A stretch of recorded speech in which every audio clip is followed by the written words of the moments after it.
A internet mudou a vida das pessoas.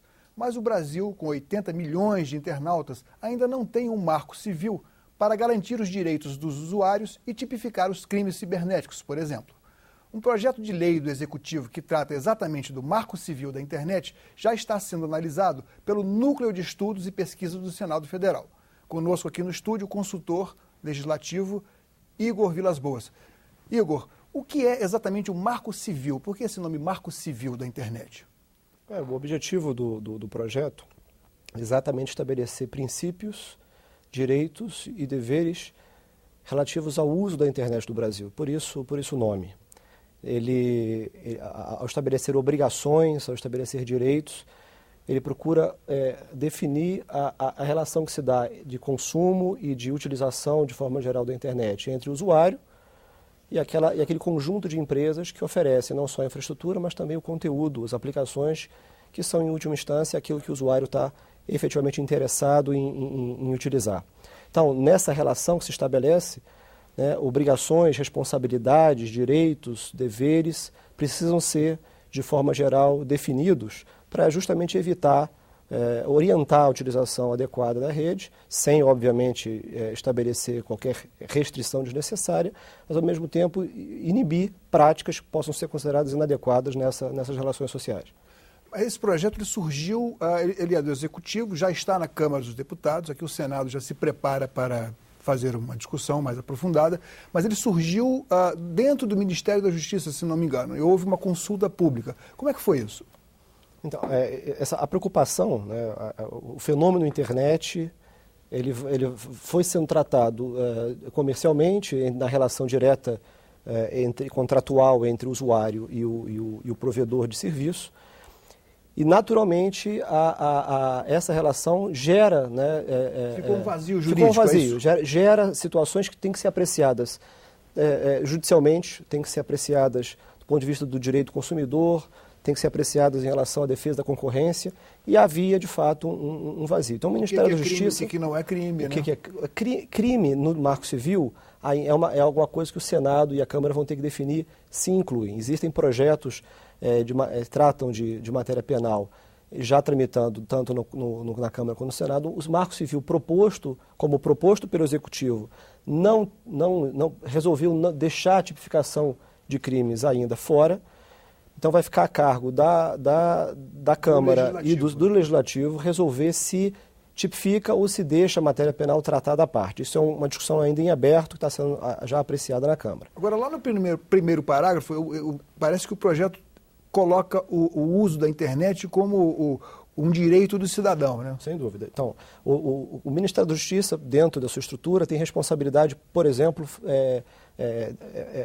regular o direito econômico, regular a defesa da concorrência. A secretaria, uma das secretarias do Ministério, se responsabilizou, então, por iniciar esse debate,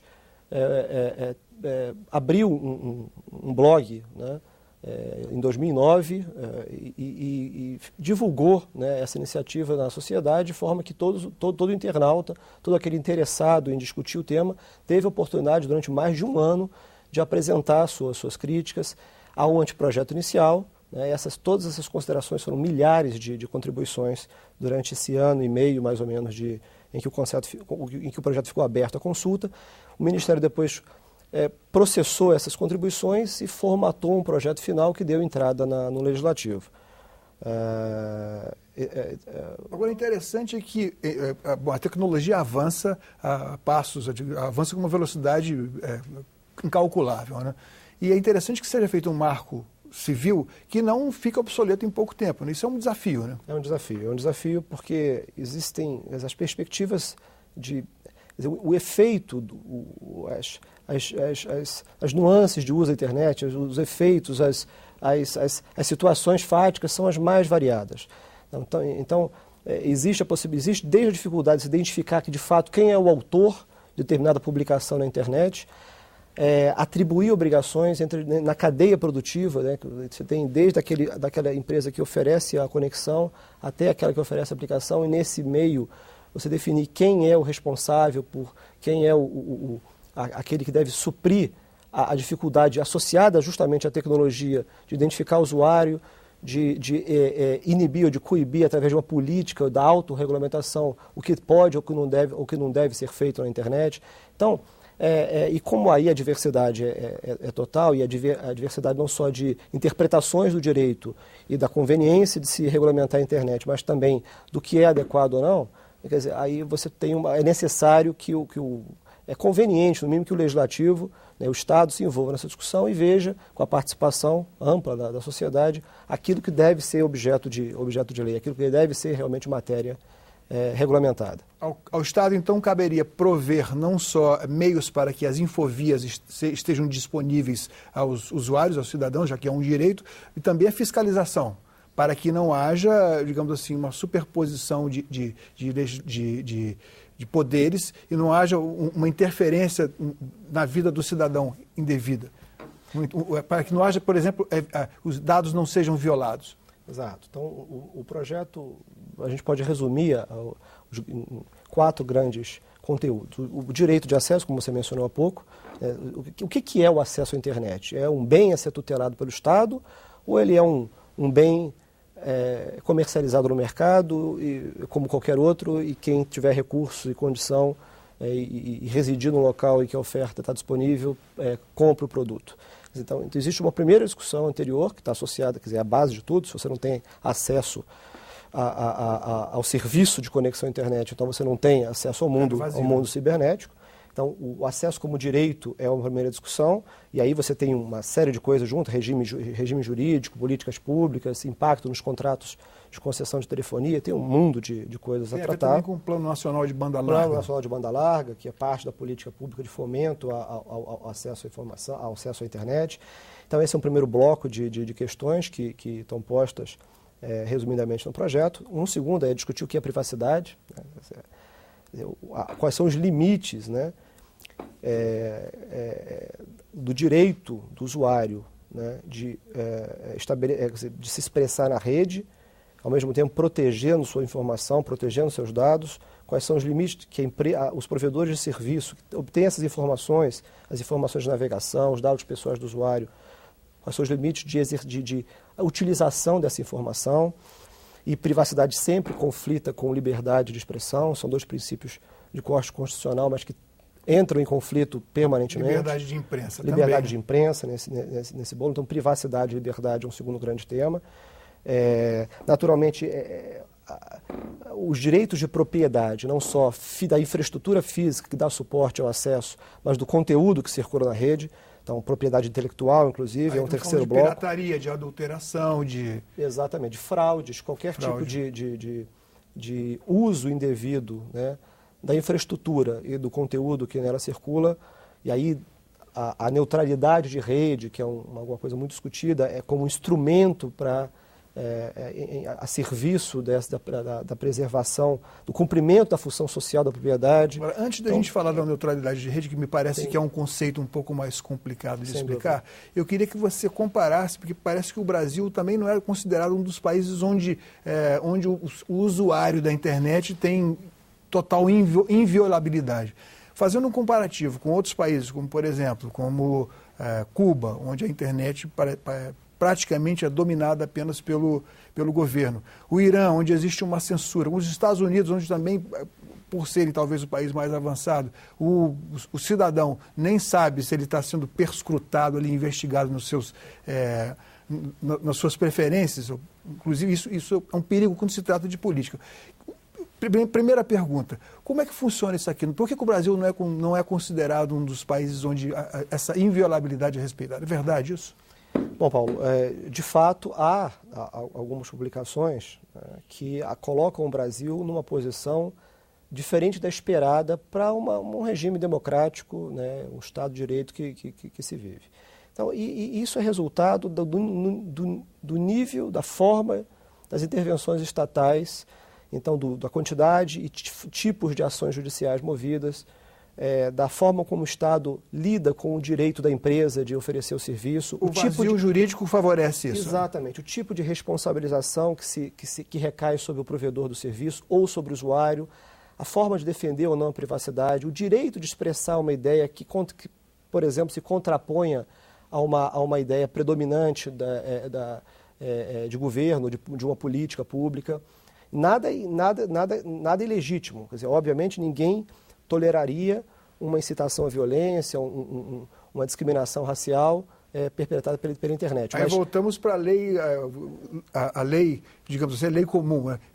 Injúria, calúnia, difamação. Isso está tudo previsto, né? E vale também para dentro da internet. Sem dúvida. Aquilo que pode ser claramente tipificado como prática criminosa na internet, assim como vem sendo feita há décadas em outros meios de comunicação, de forma geral, vem sendo feito. Mas há situações, né, em que o mundo cibernético apresenta um fato não tipificado. Basta a simples invasão de um sítio na internet e a privação daquela informação prestada por uma empresa, por uma entidade não governamental, enfim, pelo Estado diretamente ao cidadão, já pode ser considerada, e está projetos que a consideram uma prática criminosa, sujeita a penas.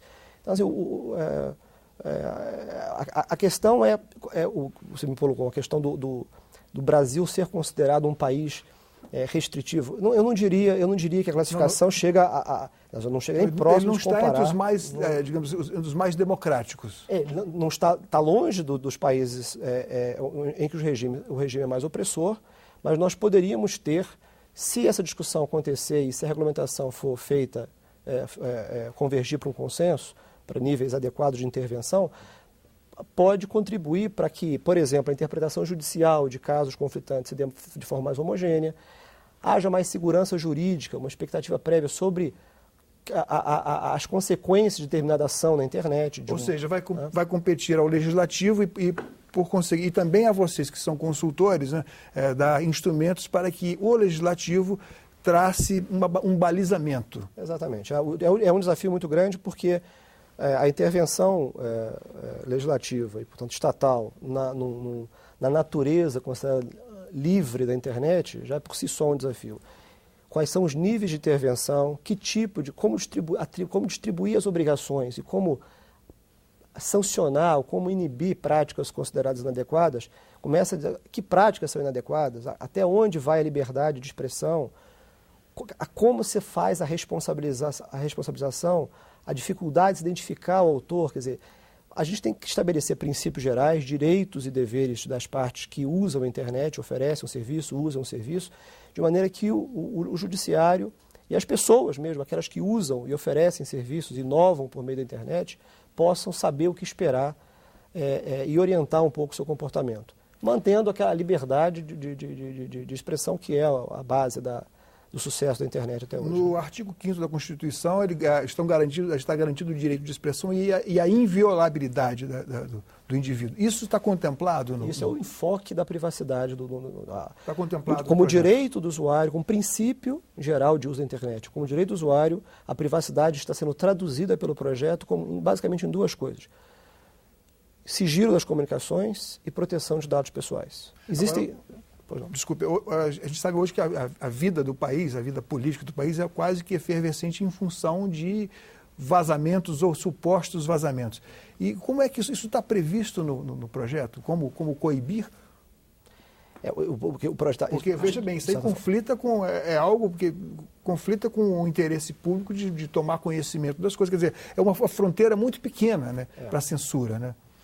De fato, e a crítica que se faz internacional, principalmente vinda de fora, a atuação, às vezes, do Estado ao intervir nessa livre circulação de informação na internet, vai justamente nessa fronteira tênue entre o que é censura ideológica, o que é livre manifestação de discordância em relação, por exemplo, a uma política formulada e implementada, a maneira como o governo resolveu um problema, ou a maneira como ele respondeu a uma demanda social. Então, isso vai até, por exemplo, a uma relação trabalhista. Né? A liberdade que um empregado... Tem de emitir no Facebook, por exemplo, emitir sobre a opinião sobre o seu chefe no serviço. Quer dizer, supostamente uma rede de amigos. Exatamente. Mas nos Estados Unidos já tivemos notícias de que empresas, entrevistando candidatos a alguns postos, exigiam a senha do Facebook. Quer dizer, aí Você vê que mesmo um país que se considera, né, o país mais democrático do mundo, o ícone da liberdade de expressão, e de fato, né, tem decisões anteriores na história americana que podem defender essa tese, se chega a esse absurdo de um empregador exigir a senha para contratar a pessoa. Quer dizer, a pessoa não há uma distinção entre o Paulo, o Igor, funcionário daquela empresa, e nós como indivíduos, como pessoas com opiniões, inclusive com responsabilidade, muitas vezes, de dar uma opinião profissional contrária a um possível encaminhamento de alguma coisa relacionada ao trabalho. Quer dizer, é uma fronteira difícil, uma fronteira complicada. A censura de toda a natureza é sempre um risco a que qualquer país está sujeito, né? Vai ficar a critério de quem vai fiscalizar, que é a Anatel. Quem vai fiscalizar? A Anatel é, sem dúvida, parte da história mais relacionada à infraestrutura. Mas você tem outras agências reguladoras, por exemplo, a Ancine, com a aprovação da lei do Serviço de Acesso Condicionado, que tem na internet como um dos meios possíveis de oferecer a TV por assinatura, né? A Ancine foi criticada e tem agora uma ação judicial no Supremo contestando a constitucionalidade justamente na censura de natureza, a censura ao conteúdo. Quer dizer, a possibilidade que a Ancine tem de credenciar ou não um conteúdo proposto para ser veiculado num canal de TV fechado. Agora, Igor, não podemos ficar devendo ao telespectador uma explicação do que é a neutralidade de rede que está previsto no projeto do governo. A neutralidade de rede, segundo uma conversa anterior que nós tivemos, você comparou com como se fosse uma avenida, em que tem que fazer pesquisa para saber qual a demanda de circulação de tráfego ali, ou seja, isso seria a forma mais democrática de oferecer um serviço mais igual possível para qualquer cidadão, independentemente do poder econômico, é isso? Então vamos tentar explicar a neutralidade. Você tem, e realmente as vias de circulação de automóveis são um exemplo muito bom. Eu pego uma grande cidade como São Paulo, que as ruas nas horários são paralisadas pelo tráfego. O que é aquilo? Se você tivesse um operador privado, um operador particular, naquela rede, naquela malha urbana, ele teria que tomar, como os órgãos de trânsito locais tomam, a decisão de como em que locais colocar um sinal, em como dividir a capacidade de tráfego, bloquear ou não o trânsito de caminhões em determinada via e por aí vai. Então, vamos pensar então nas redes de telecomunicações que suportam o tráfego de internet.